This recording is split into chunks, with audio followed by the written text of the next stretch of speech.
Welcome to the show Israel with Dr. E. Michael Jones. We've had a little controversy here in Indiana just recently. In fact, today's paper brings out about the pizzeria in Walkerton, and in conjunction there's a big editorial on the incident in Germany with the plane crash, and Mike has written a great piece amazingly putting these things together. In Culture Wars magazine. Culture Wars magazine. May issue. Now let's reference a scripture if we can. Matthew 10:15-16. Jesus says, "Verily I say unto you, it shall be more tolerable for the land of Sodom and Gomorrah in the day of judgment than for that city." In the verse before that he says this, "And whosoever shall not receive you, nor hear your words, when ye depart out of that house or city, shake off the dust of your feet." And he's saying it's going to be more tolerable for Sodom and Gomorrah for those who hear the words of Christ and do not receive them. And of course he's using Sodom and Gomorrah as a concrete example that everybody knew was a sign that God's judgment came on Sodom and Gomorrah for their wicked sins. So Mike, some people have read this. They think this is one of your better articles. For some reason, this has come together as far as the culture war theme. It's really bringing things right to a head. Well, first of all, I've been reading Hegel lately, and Hegel says that human history is the progressive revelation of God, the self-revelation of God. So if you have that in mind, God created space and he created time, and we perceive time as history, and God can't create anything bad, so every history is good. And so history is the progressive revelation of God. So Hegel would probably say, well, it's probably not a coincidence that these things happened in the same period of time. We're talking about Holy Week, this Holy Week. Two incidents came together which shed light on each other in a way that I think we should pay attention to. I think that there's a lesson here, and it's our job as Christians to interpret the signs of the times. So what we have in 1 week is Indiana being subjected to a vicious attack, the sovereignty of the state of Indiana being subjected to a vicious attack over the whole issue of homosexuality, in particular discrimination against homosexuals. And on the other side of the world, we have a German pilot who flies a plane into a mountain in the French Alps. And you think, well, what possible connection do these two things have? Well, the connection came out after the story when people started looking into this young man's background, and it turns out that he had homosexual tendencies. And suddenly you begin to see a link here, okay? Homosexuals commit suicide, one study I saw, at a rate 14 times higher than the normal population. So if that's the case, and this man committed suicide, was there a liability issue? Was there an issue here? I think what we're going to see here with this case is that Lufthansa, the owner of Germanwings, is going to have to pay a lot of money to a lot of people because it didn't discriminate. Right, they're already threatening lawsuits or doing that. It's going to happen. It's happened like 5 minutes after the plane went down. The lawyers, they smelt the blood in the water, and they were there circling the operation. So it's pretty clear that someone was negligent here. Okay, someone should have prevented this man from going into the cockpit.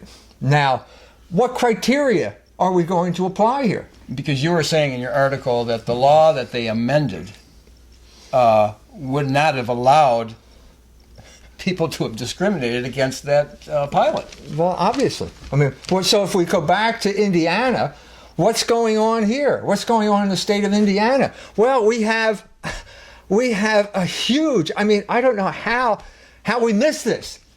This huge injustice going on here, only 20 miles from us in South Bend, Indiana. I know it's hard for you to believe, but there is a pizza parlor in Walkerton, Indiana, which will not make pizza pies for gay weddings. Now, who knew this? Who knew that an evil of this magnitude was so close to us? You know what I mean? Who would have known that there was... Who would have thought that a Hoosier, decent people, would commit some type of crime of this enormity? It's unbelievable. And we didn't know it. Thank God for Channel 57. They sent out their helicopter gunships, scoured all of St. Joseph County, and finally found someone in Walkerton, Indiana, who was willing to say, yes, I would discriminate. So there was a collective shout of joy went up from the homosexual lobby and their CEO patrons when this happened. That video went all across the world. And now we as Hoosiers, I'm ashamed to be seen in public now. I'm ashamed to cross over into Michigan. Well, you tell people you're from Pennsylvania, I'll just say I'm from Pennsylvania. That's right. I'd hate to think that they would think I were from Indiana. So here you have these two situations, okay? And I think the relationship is clear. And I think, to be honest with you, being the good Hegelian that I am, I think that God had a message for us here, to have these two incidents happen at exactly the same time. Because the issue here is discrimination. There's not one person in the state of Indiana, other than the owner of this pizza parlor, who was willing to say, well, maybe we should discriminate. Maybe if it's an airline pilot who is... trawling the web at home for homosexual websites, feeling depressed, taking SSRIs, selective serotonin receptive inhibitors like Zoloft and Prozac and whatever it's called now, which are known to enhance thoughts of suicide. Maybe he shouldn't have been permitted to get into the cockpit. Well, 3 years before, you pointed out that clinical depression prohibited pilots from flying, and then they changed it. Yeah. So this is an example of the collaboration between the big agencies, the big guys. The big guys get to step on the pizzerias in Walkerton with impunity. I mean, they're expendable. They're just, but the big guys are the ones that control the thing. So the FAA, which regulates whether pilots can get into cockpits, says, no, if they're suffering from depression, they shouldn't. But then all of a sudden, I suspect that there was pressure from the big pharma, which controls the FDA, which is supposed to control big pharma. And they say, no, let's let them in if they take antidepressants. Well, everybody knows now that antidepressants, one of the side effects, if you read down there, is going to be suicide. So now we're putting people in cockpits who are prone to commit suicide. So you got this logic here, the logic of the culture of death, is that basically the culture says you can act on any sexual impulse you want. You're free. This is known as freedom. When you act on illicit sexual impulses, you feel guilty. If the guilt hangs around long enough, you start to feel depressed. If you feel depressed, you go to the doctor, and the doctor prescribes an antidepressant, which makes you much more prone to commit suicide than if you were not on the antidepressant. So you add all this together, and you've got an accident waiting to happen. So the miracle is that it hasn't happened more often. Now, in here you said, they used to go to the confessional, they'd work it out with the minister, the priest, and that's how they would solve the problem. He'd repent from his mortal sin.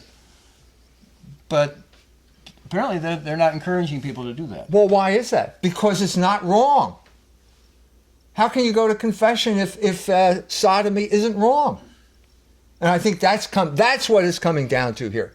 We're talking about a fundamental redefinition of the moral law, and that means a fundamental redefinition of the social order that is now being orchestrated by the rulers, the real rulers of this country. Well, what about Peter Gores? The black chaplain at Harvard who was a homosexual. Gomes.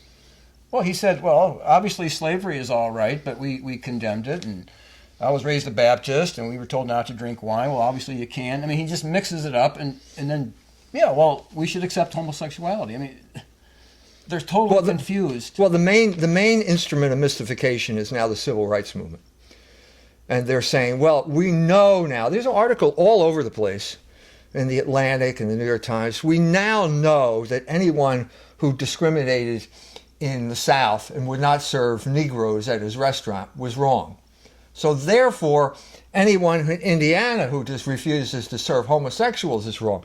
Well, there's a problem here, because being black is not a sin that cries to heaven for vengeance.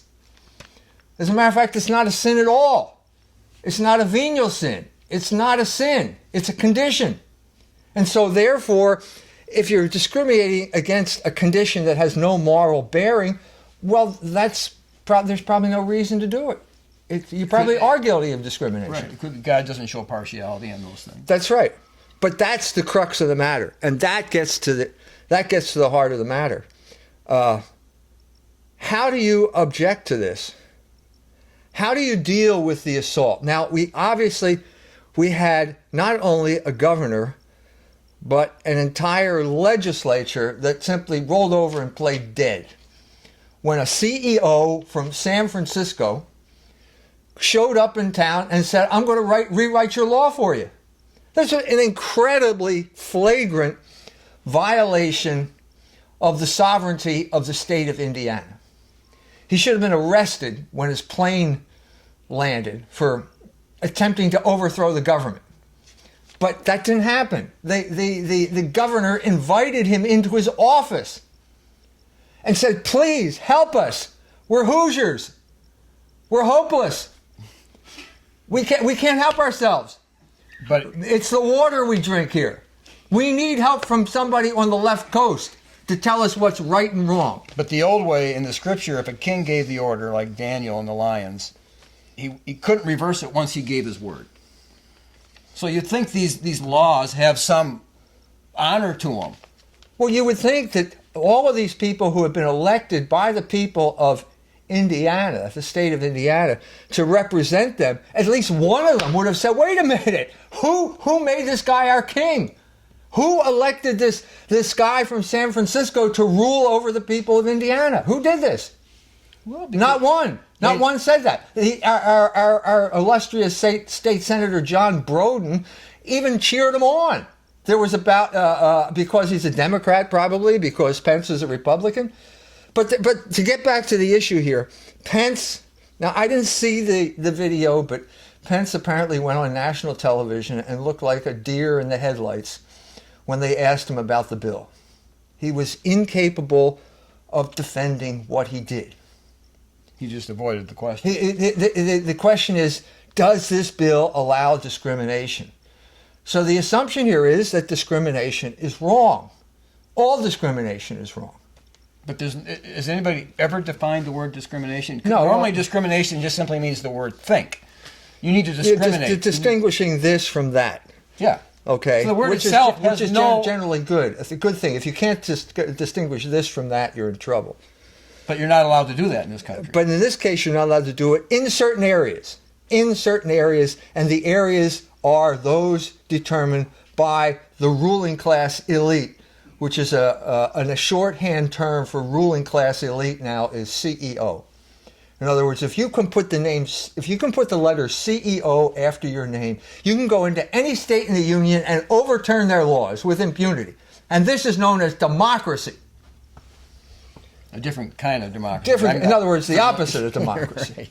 It's known as plutocracy. Because let's have the legislature admit it. Let's get back to Indianapolis and say, yes, we believe in democracy until some rich guy objects, at which point we defer to him. Because in other words, the rich people put him in.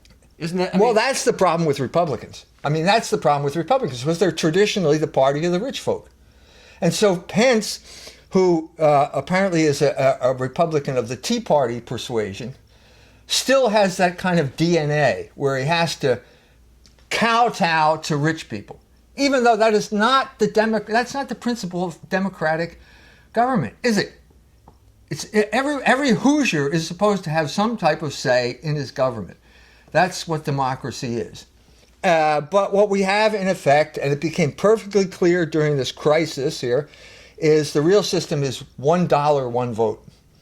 It's not one man, one vote. It's $1, one vote. And if you have lots of dollars, you have lots of votes. And it's obvious that CEOs have lots of dollars. And so they got together and they threatened to pull out. We're going to pull out. The NCAA. You thought it was just about sports. Well, guess what? Sports is a form of social engineering. And it's been that way ever since ancient Rome, where they coined the term bread and circuses. And that's why these people want to buy those teams, because what they have in mind is social engineering. That's what they are paid to do, engage in the social engineering of the American people. And so, of course, they're going to jump in with both feet, because what we're talking about is social engineering here.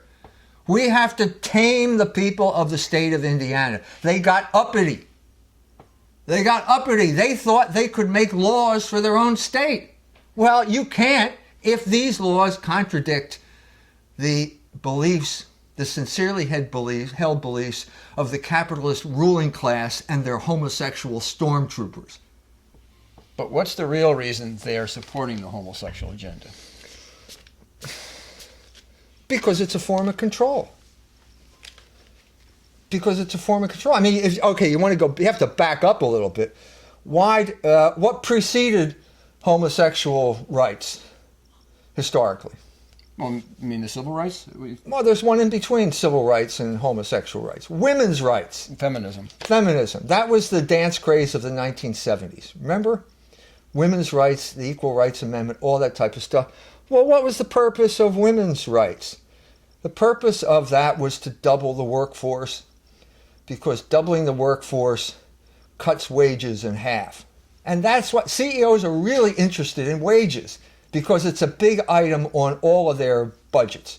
So here you had the Rockefellers coming out for feminism because they represented the interests of the ruling class, the employer class, who could now drive down wages.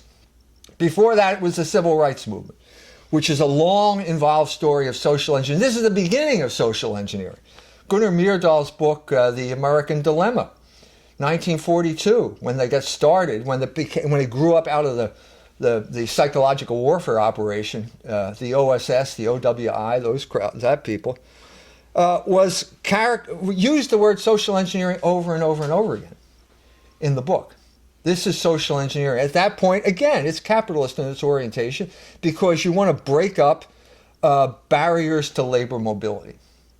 So you had all of this cheap labor in the South. You had a national emergency. You want to move those black folk up into these, where they're close to the factories in the North, so they can contribute to the war effort. And by the way, we will also kill two birds with one stone, because we're going to move them into Catholic ethnic neighborhoods. And they're going to break up those neighborhoods, which is exactly what happened during the 50s after the war was over. But this is avarice. This is the love of money. This is the lust. This is what's driving these people. The interesting thing about this was how many news accounts did they talked about how the CEOs were running this operation. It was amazing that it was so obvious to everyone, even these reporters, these politically correct reporters. They're just falling all over themselves, just gaga-eyed. Gosh, we had a CEO from San Francisco fly into our stupid state. They were all excited. I mean, we are so privileged. It's such a privilege to have these rich guys come and tell us how to rewrite our laws. I mean, I'm just grateful that they took the time out of their busy schedules to do this for us. But that shows you the average person is also involved with the love of money. They admire those who have money, and they're in the game too.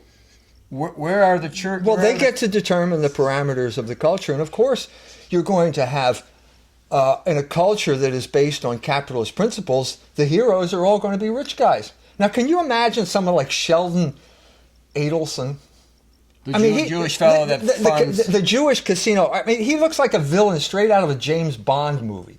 You know what I mean? I can't think of anyone more unattractive than this guy, who just he calls for dropping nuclear bombs on Iran, but it's okay because he's rich. He can say whatever he wants because you're rich. You can do that kind of stuff. Warren Buffett is portrayed as this avuncular guy that we're all supposed to just go over and ask for advice, like, how'd you do it, Warren? A ferocious usurer. bought Clayton. I think it's Clayton Homes, where they're selling. What should I say?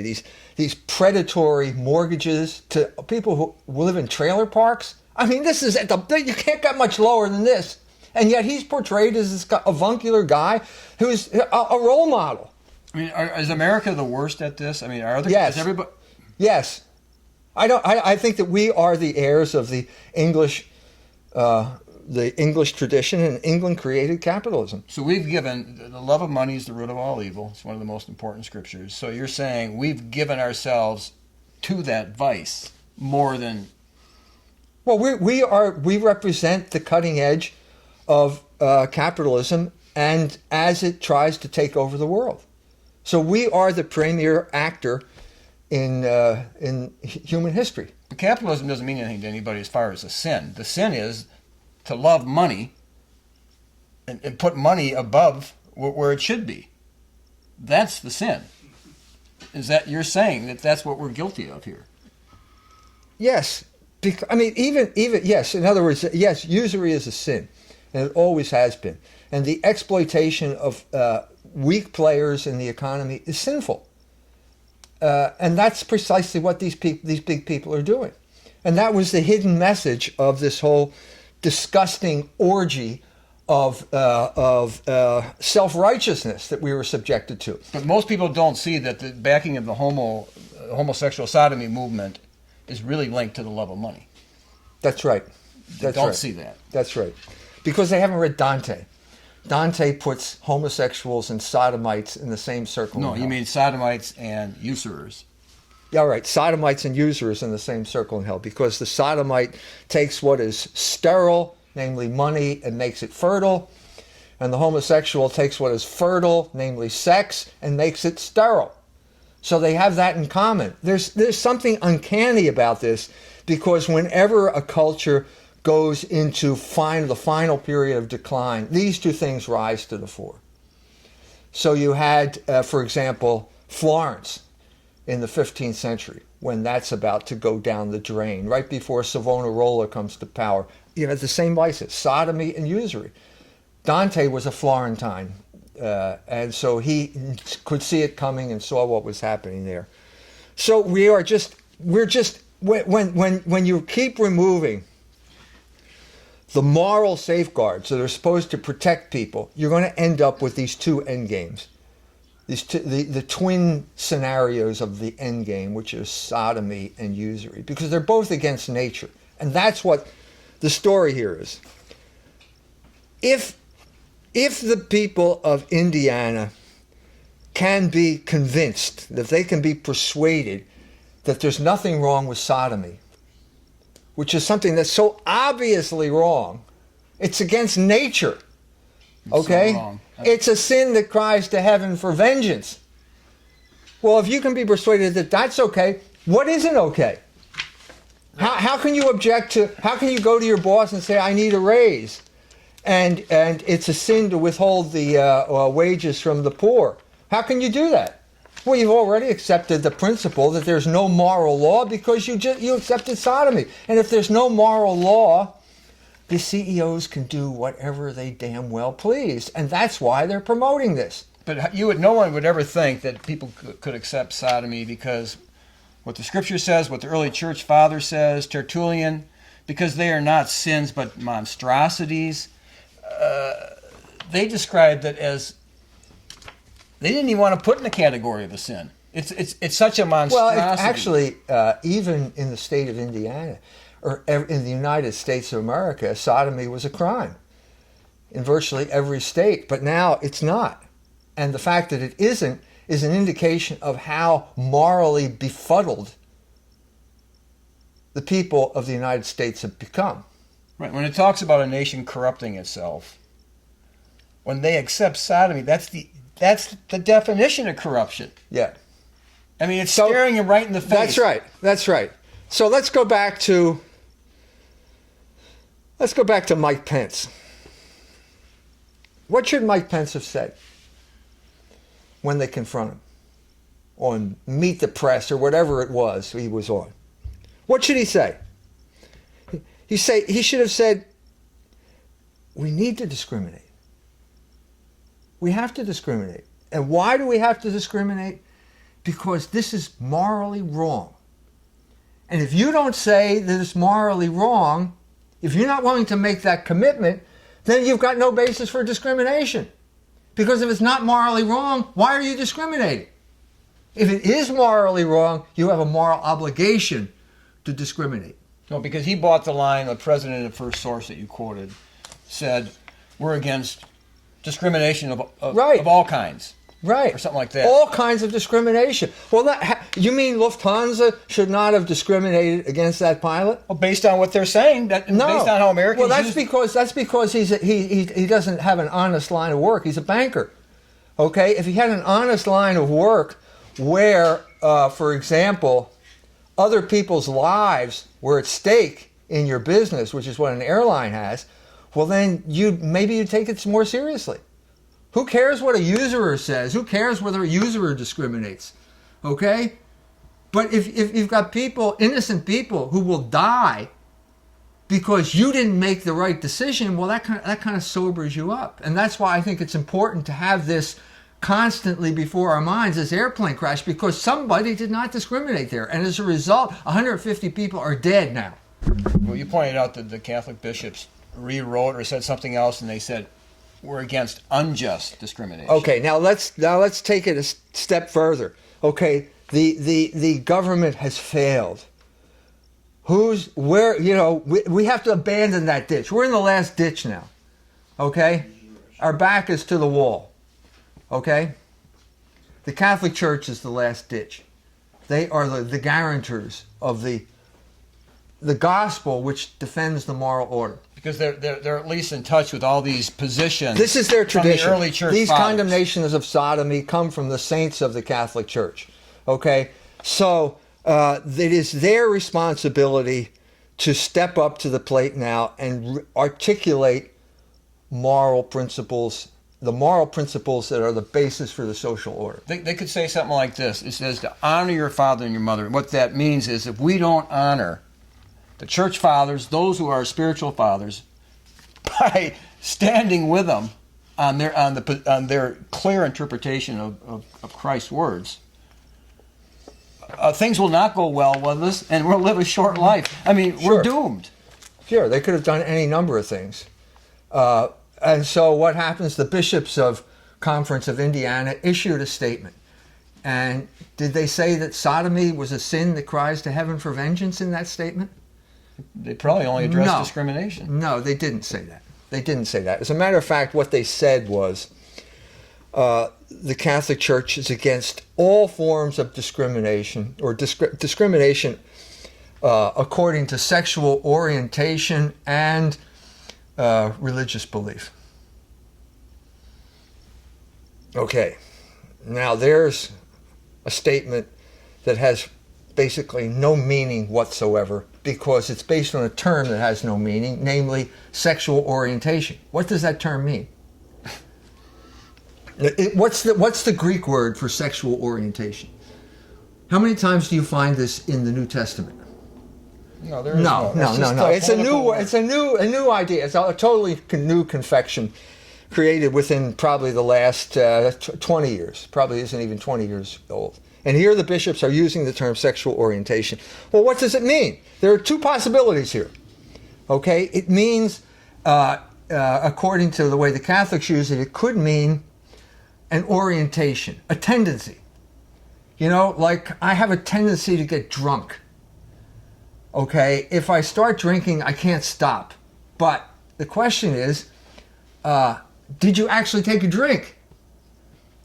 Now, if you got into your car and drove your car with a tendency to drink but didn't drink, it doesn't really matter, does it? No, the law is if you're over 0.08. So the law doesn't deal with tendencies, does it? It can't deal with tendencies because tendencies are thoughts, inclinations. They're all inside your head, and the law cannot penetrate that far. So the only meaning that it could possibly have in this context is homosexual activity, which the church has to condemn. They have to condemn it. So what they're doing here is a kind of shameful equivocation.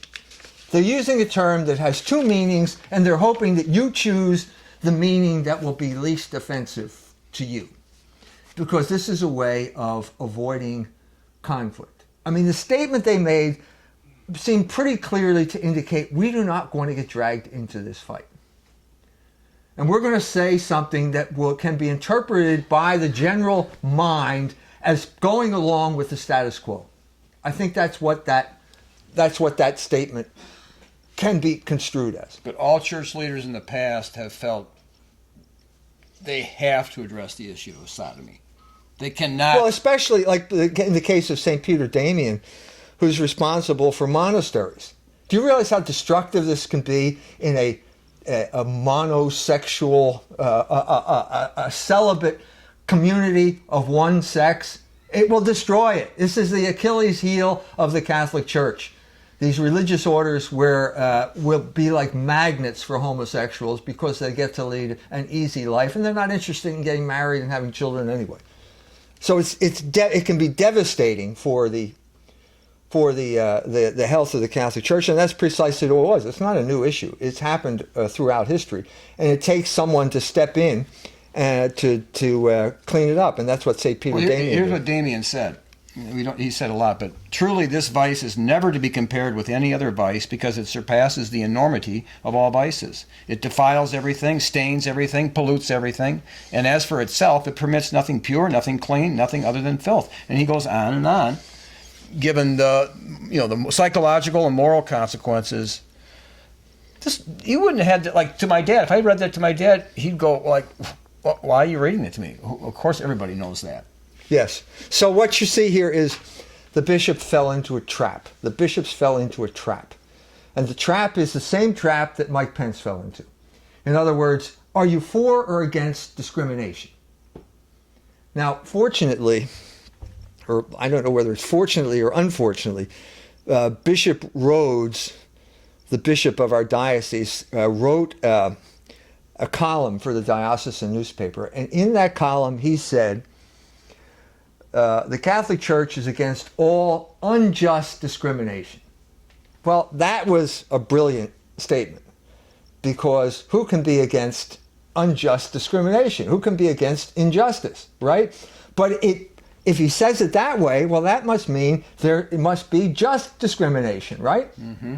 Well, what is the criterion of just discrimination? How do you distinguish between the two of them? Well, the crucial issue is going to be the moral law. And if you don't articulate the moral law as binding and the underpinning of the entire social order, you're going to fall into the trap. Because if it's not a sin, then why are you objecting to it? Okay, because I know, worked in the pro-life movement. So if you're a taxi cab driver and I say, take me to the abortion clinic, I want to have an abortion. As a Catholic, under Catholic teaching, you have to say no, right? Right. Well, hold it here. You have to discriminate. So you have articulated the principle that, yes, when it comes to moral laws, you have to discriminate. You cannot condone immorality. Yeah, you have to be able to die rather than violate your own conscience. Right, and if the government says... If you're told as a pilot in the Air Force that you're going to fly a plane over Hiroshima and you're going to drop an atomic bomb that is going to kill hundreds of thousands of innocent women and children, you have to refuse, even if they take you out and shoot you because you refused. You have to refuse. You cannot collaborate in evil. Well, how many Americans did refuse when they said bomb Dresden, bomb Hamburg? Well, they got bombed. So someone did it. Someone didn't refuse. So this is the problem here. When it comes to immoral behavior, you have to discriminate. You have to refuse to participate in immoral behavior. So you have to discriminate, but you can't.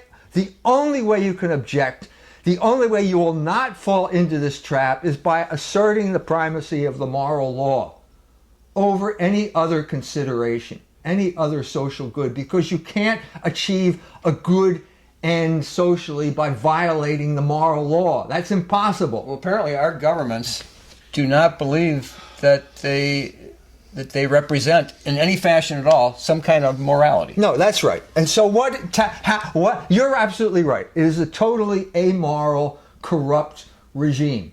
And that's why that doesn't. So if it's not, how do you make decisions then if you don't believe in the moral law? What's the criteria then? Power. Might makes right. And that's what we saw in the state of Indiana. The people who should have defended the moral order, who should have defended their own political integrity, felt inadequate, couldn't do it. Because they feel it's wrong. They feel it's wrong to even do that. They couldn't articulate the principle that if it's morally wrong, I have an obligation to discriminate. Pence could have said it. The bishop should have said it. And not one person that I read in all of the news accounts was willing to say that sodomy is a sin. Well, they did. And it was a crime here. That one person did say it. The president of Hamilton, where Pence went. She said, you wrote it in. Right. She said it's a moral issue. But of course, she meant the exact opposite of what I'm saying. She meant discrimination is a moral issue. And she meant that the sin is to not to bake a pizza pie for a gay wedding. That's the sin. And so what you see here is what Nietzsche called the Umwertung aller Werte, the transvaluation of all values. The sociologists say that the amount of deviance remains constant. Because we are human beings, we have to operate according to the criteria of right and wrong, because that's the way we make decisions. We have to choose what's right and we have to avoid what's wrong. So how do you create evil? Well, by changing the definition of what's right and wrong. So you're going to have the same moral indignation now that that sodomy used to evoke, and now discrimination evokes the same moral indignation. All you have to do is go to the web page. Here's this is today's paper. Here's the Voice of the People. The letters, and this lady writes, is this the beginning of the end? Passing a not what Jesus do bill in the pretense of religious freedom by the Indiana governor. Anyone who has read the Bible knows today's lifestyles aren't in sync with its teachings. In any business in the news for not serving divorced people, remarried divorced people, Jesus welcomes all is the last I heard or read. Scary that this law had any supporters at all, let alone anyone who says they are Christian. Plus, what a waste of taxpayers' money for our politicians spinning these awful laws, then having to respin because of big business backlash of not wanting to move to Indiana. Shameful, scary times. Please love thy fellow human being and do not be so blinded for what others do that you disagree with. So what's the message of this letter? Christianity is evil. This is what it's going to come down to. If sodomy is virtuous behavior, then Christianity has to be evil. And that's the whole point of this thing. There are people here in Indiana, because it's kind of a benighted place, like west of the Hudson River, there are people here who still think it's wrong. And not only that, their legislators are willing to enact a law that backs that statement up. This is an affront to everything that that capitalism stands for. Because capitalism stands for the principle of money. If you have money, you're always right. If you have money, you can do whatever you want. Your might makes right, and anyone who tries to impose or talk about or bring up the moral law is only going to hurt business. And so therefore they should be banned from the public square.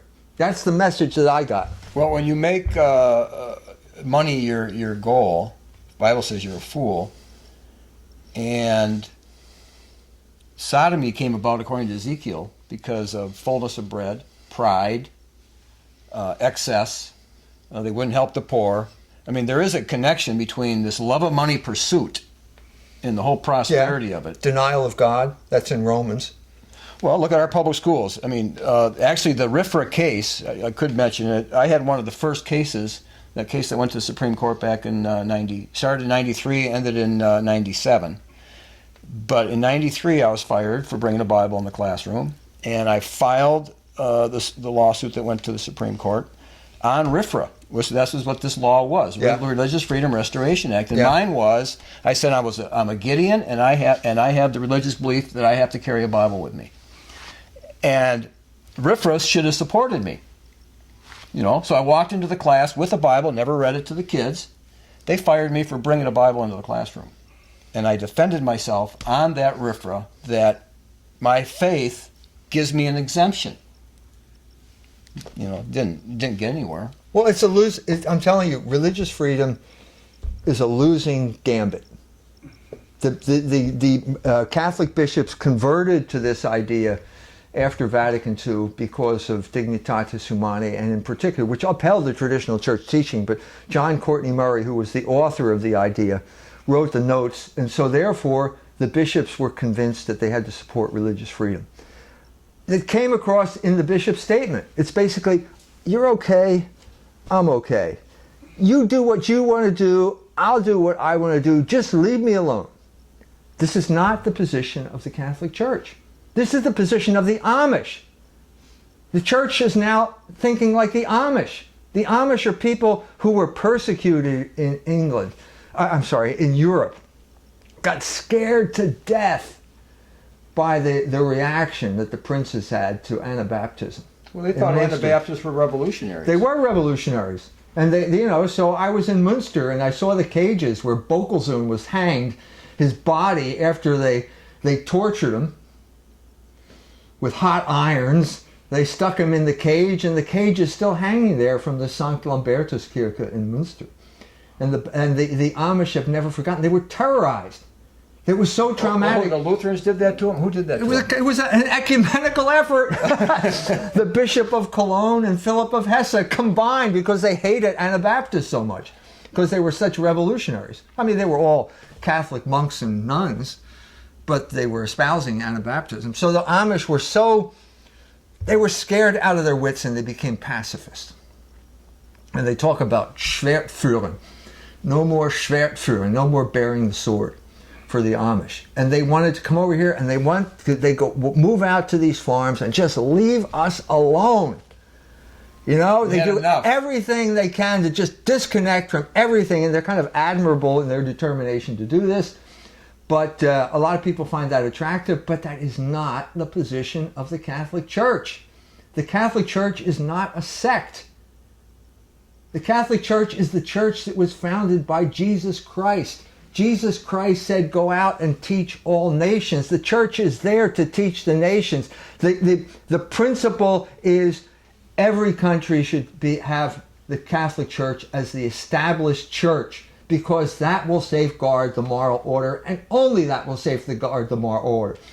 Well, you were saying in your article that the answer, actually your solution was the churches should just quit being so closed in and just preaching the gospel to their congregation. They need to be preaching the gospel. That's their responsibility. They can't just preach. They're not a sect. But when they came to America, they saw that this was a... Well, they drank the Kool-Aid. They internalized the commands of their oppressors, which Catholics always do, and they decided, well, since we believe in the separation of church and state, we're really just a sect. But let's go at what was probably going on. This was the land of opportunity, which meant here you can make more money than over there. And they saw that we were very anti-Catholic. We were Protestant. Yeah.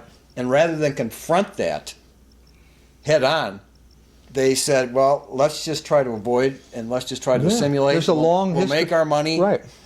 There's a long history, and it wasn't completely the same. The Irish were notorious Americanists. John Ireland was a flaming example of Americanism, and John Ireland hated the German Catholics because the German Catholics had a different point of view. They wanted to, they didn't want to go along with the American. They felt that they were colonies from a superior culture. And all you have to do is go to Cincinnati and you'll see evidence of that. I mentioned this when Bishop Rhodes came here to talk to the Jews, the St. Joe Valley Jewish Federation. There's a church in Cincinnati, Immaculata, on top of Mount Adams. And there's a banner behind the church, behind the altar in the sanctuary. It's two angels holding the banner, and the banner says in Gothic script, Heilige Maria, bete für die Bekehrung dieses Landes. Pray for the conversion of the people in this land. Pray for the conversion of this country. And I said to Bishop Rhodes when he was talking to the Jews, I said, were they wrong?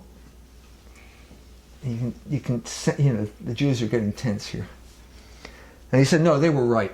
And at that point, they probably would have picked up stones and started throwing that if they had stones there. But he, to his credit, he defended the church's teaching, which is basically the church is to teach all nations, which means the church is not a sect. The church is there to inform and protect the moral order and and when necessary to stand up to the government and say the government is wrong.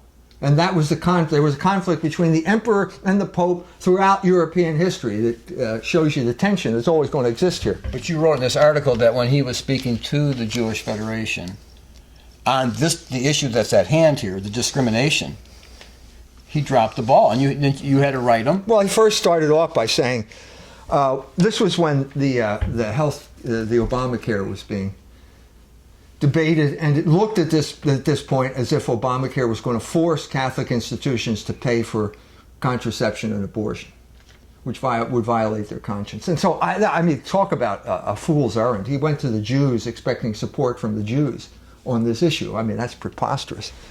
But anyway, he said something to the effect, it's not a direct quote, but like, I don't care what they do at Notre Dame as long as I don't have to pay for it. And so I wrote him a letter afterwards, and I said, this is not the Catholic position.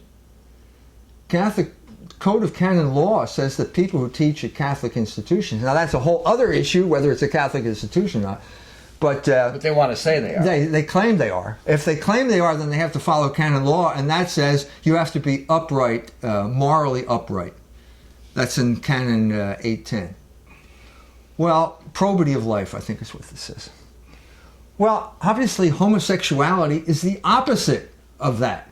I mean, does anyone have to debate that issue? Could anyone in his right mind debate that issue? So that means you cannot hire homosexuals if it's a Catholic institution, because it's morally wrong. Now, if you're not going to stand up and say it's morally wrong, then you're automatically going to look as if you're engaging in unjust discrimination. Well, the other side's only hope is to do what they did. Because remember Noonan's book, The Four Things That Have Changed? And then Cardinal Dulles says, no, the Catholic Church has not ever changed its position on slavery. And then there was, what, usury? Usury. His book, big book in 57 was the book on usury. Saying that the church had changed its teaching on usury. Well, I guess his next book would be, they've changed their teaching on sodomy. Sure, he should, because he wrote that book on usury with contraception in mind. He told a group of students here that that's why he wrote it. In other words, if the church changed its teaching on usury, which nobody cared about in 1957, because usury, it looked as if it had been tamed by FHA mortgages. You know what I mean? Like 3%, it's a no-brainer. It wasn't loan sharking at the time. Well, it became what it is now, but it didn't seem that way then. So nobody cared about usury then, but everybody was concerned about contraception. And so this was a prelude to saying the church changed the teaching on contraception, which means the church can change its teaching on anything. And so he should write a book on sodomy. Sure, he should. Well, by being silent, you're given the impression that the church. If the church can change on usury, why can't it change on sodomy? This is precisely the argument of Frank Bruni in the New York Times. Sure. He said, we have a different point of view now. Well, we certainly do. Nobody's disputing that. But try to explain to me why you're right and St. Peter Damian is wrong. I haven't gotten that part of it yet.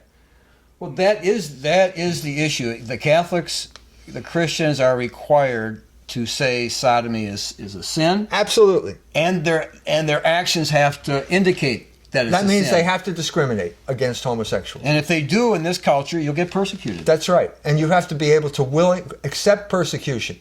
And this is precisely, in my humble opinion, why they talked about sexual orientation.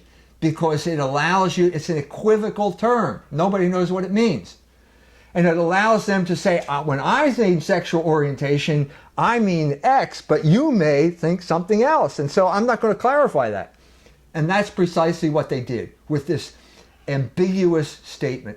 And they should be ashamed that they did it. The statement that Bishop Rhodes gave personally was much better. The church is against unjust discrimination. That's right. We are against unjust discrimination, but that also means there is such a thing as just discrimination. And if there's ever discrimination justified, it's discrimination against homosexuals. Okay. They should not be allowed to teach in schools. Let's go back to the Walkerton case. Or they should not be allowed into the cockpits of airplanes where other people's lives are endangered. Or to give the case in California where there's a homosexual train engineer who's texting his boyfriend, doesn't see the sign, the signal, and kills 30 people because his passions have blinded him. That is negligence. That's negligence, and I'm sure somebody paid a lot of money in terms of legal fees and damages because of that negligence. And the same thing's going to happen with the airline pilot. The issue in Indiana still remains, though, that there's really, if you had to locate the issue, it's when they asked the Walkerton Pizzeria, the daughter and the mother or whoever they were talking to, and they said, we would not cater a gay wedding, the nation went into an uproar. And that's the question for a Christian. What should a Christian do when they're asked? Let's say in this. Well, you have to. I mean, we're getting into casuistry now. Okay? I've articulated the principle, so then you have to get into the nitty gritty of the details and a particular situation. There's no science of particulars. Okay? But so you'd have to say if you're a confessor, you'd have to walk through the situation. So if some guy comes in and says, I want you to cater, I want a cake for my wedding, you don't have an obligation to do a background check on this guy. Okay, I'll make a cake for your wedding. Okay, fine. And if we leave it at that, and then you show up with the cake and it turns out there are two guys there, well, that's not your problem. No. You acted in good faith. Okay? If two guys show up, okay? Two guys show up and they're holding hands and they have rainbow banners across their chest. And they say, we want you to participate in our wedding by doing X, Y, and Z. It seems to me you say, well, I don't want to participate in your wedding. I mean, you're trying to coerce me into doing something that I find immoral. And I think that's precisely what this law was created for, because this is precisely the type of thing that the homosexual activists have been doing deliberately. Well, a priest to provoke this. A priest cannot perform a same-sex. Absolutely, and that's not in question. And they can't. That's still not. None of these people have the power to force that. They know that, and they can't be present.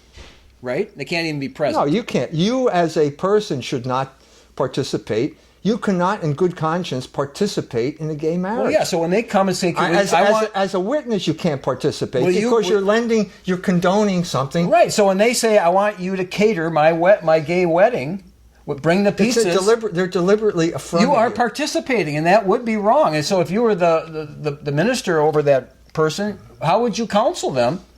I would say basically, if they're trying to make your activity a witness for their immoral behavior, you have an obligation to refuse. Yeah. And that's precisely what the law, I think, was supposed to protect, and the law has now been changed. I will not support your gay wedding in any fashion. If a taxi cab driver has said, if I say, drive me to the abortion clinic so I can have an abortion, he's going to...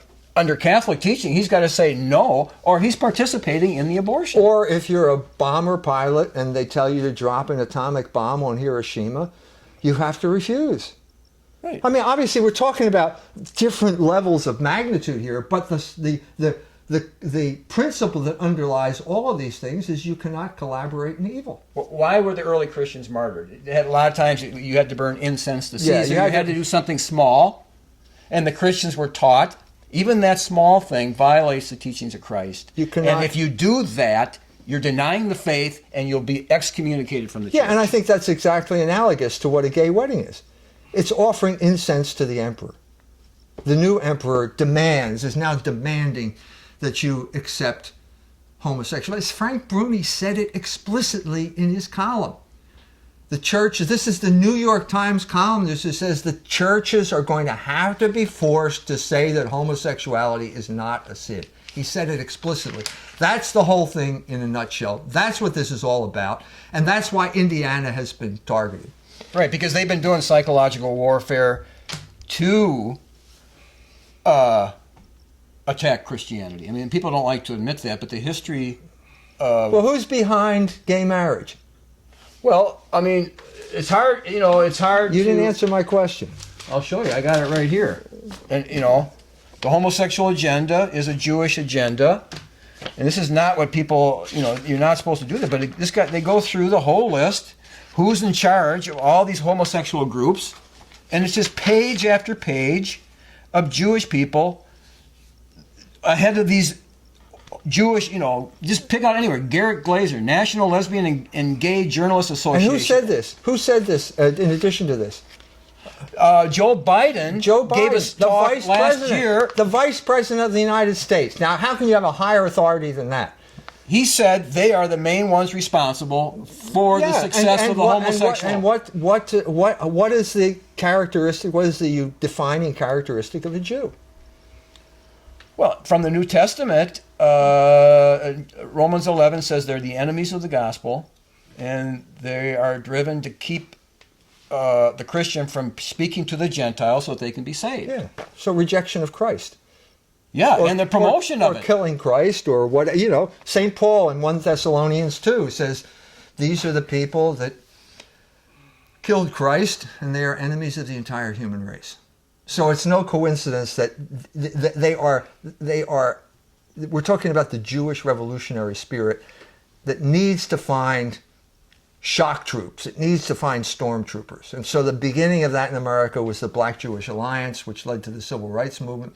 And then it was feminism, and now it's the homosexual movement to overturn the social order. It's a revolutionary movement to overthrow the social order, which is what they've been involved in ever since the crucifixion. Ever since they chose Barabbas. Well, they're taking an overreaction that Martin Luther had. Martin Luther lost it when he came. Was a violent man who's always intemperate in his speech. But I mean, we're talking about the constant, in both instances, we're talking about the constant teaching of the church that in effect has been abandoned, a gospel that is simply not being preached anymore in both instances. And when the church relegates itself to the position of a sect, one sect among many, like the Amish, catastrophe follows for the country where that happens. Well, there is so much here. Actually, your article, it's in Culture Wars. I've had friends read. This is one of the best. This one really puts it together. How can they read this? They should read this. Subscribe to Culture Wars magazine. Go to culturewars.com. Online subscription, electronic subscription, paper subscription. You can place your order right there. Yeah. So for some reason, this thing really came together. What's God's doing? Well, it's Culture Wars, and it's like a real war. And if you can't call sodomy a sin, which is what they're legally, the government has legally taken the moral position that it's not a sin. And it's like, what do Christians have left if that's not a sin? That's right. There's nothing to preach about then. Amen, brother. Okay, we have 1 minute. What are you working on now? Or it's hard to say. Let's work on this one for a while. Right. Well, people always say let's try that. and get Hoosiers to work on this one now. People always say. Now, Time Magazine, the attack on gay rights, and then over here, the attack on believers. So this is really a culture war moment. Yeah. And that's the name of your magazine. And these wars are intensifying. The issues are becoming really clear. And now is the time for people to find their refuge in Jesus Christ, who said that he is the truth and that the words he speaks are the truth. And he didn't come to judge, he says, which is true, kind of what the Pope said. But he said, the words that I have spoken will be your judge on the last day. So until next time, the show Israel. God bless.